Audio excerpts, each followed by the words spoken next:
বিশ্বনবী পাগলের মতো একবার হাউজে কাসারে যাবেন, একবার সিরাতে যাবেন, একবার পুলসিরাতের দিকে, একবার হাউজে কাউসারের দিকে পাগলের মতো দৌড়াতে থাকবেন।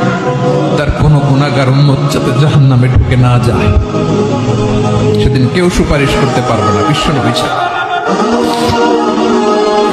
এজন্য 5 নম্বর আল্লাহ বললেন, মান যাল্লাযী ইয়াশফাউ ইনদাহু ইল্লা বিইযনিহি।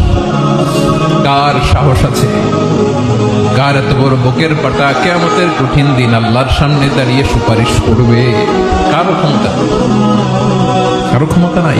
বিশ্বনবী সেদিন সেজদায় পড়ে উম্মতের জন্য কাঁদবেন, সবাই কাঁদবে, নফসি নফসি, আল্লাহ আমারে বাঁচাও, আল্লাহ আমারে বাঁচাও। বিশ্বনবী বলবেন, উম্মতি উম্মতি।